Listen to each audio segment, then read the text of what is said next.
కాంగ్రెస్ ప్రభుత్వం అమలు చేయబోయే ఇందిరమ్మ ఇళ్లపై గృహనిర్మాణ శాఖ మంత్రి పొంగులేటి శ్రీనివాస్ రెడ్డి కీలక వ్యాఖ్యలు చేశారు. తెలంగాణ మండలి సమావేశాల్లో భాగంగా క్వశ్చన్ అవర్లో బీఆర్ఎస్ ఎమ్మెల్సీ తాతా మధు లేవనెత్తిన ప్రశ్నకు మంత్రి సమాధానం ఇచ్చారు.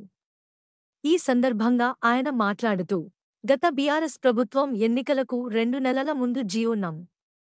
25 ద్వారా గృహ నిర్మాణానికి 3 లక్షలు కేటాయిస్తూ 496 ఇళ్లకు ఫౌండేషన్ వేసిందని తెలిపారు.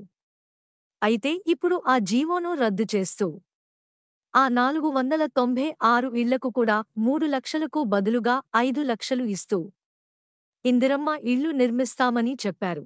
దీనిపై తాతా మధు సప్లిమెంటరీ ప్రశ్న లేవనెత్తుతూ మంత్రి తెలిపిన సంఖ్య వాస్తవానికి దూరంగా ఉందని అన్నారు.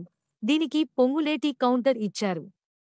అది మేం తయారు చేసిన జాబితా కాదని, గత ప్రభుత్వం నుంచి అధికారులు సేకరించని డేటా అని చెబుతూ దానికి సంబంధించిన లిస్టును చదివి వినిపించారు. ఇక ఉమ్మడి ఏపీలో కాంగ్రెస్ అధికారంలో ఉన్నప్పుడు 2006 నుంచి 2014 వరకు తెలంగాణలో దాదాపు 19 లక్షలపై చిలుకు ఇందిరమ్మ ఇళ్లను పూర్తి చేసిందని, కానీ గత ప్రభుత్వం 10 ఏళ్లలో కేవలం 1,36,116 ఇళ్లు పూర్తి చేసినట్లు అధికారులు సమాచారం ఇచ్చారని తెలిపారు.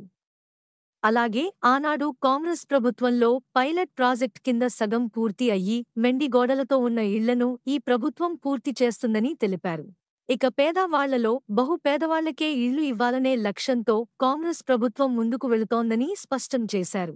మన ఛానల్కి సబ్స్క్రైబ్ చేసుకోండి, లైక్ చేయండి మరియు కామెంట్ చేయండి. మీ సపోర్ట్ మాకు చాలా ముఖ్యం. కొత్త వార్తలు మరియు అప్డేట్స్ కోసం బెల్ ఐకాన్ని నొక్కండి.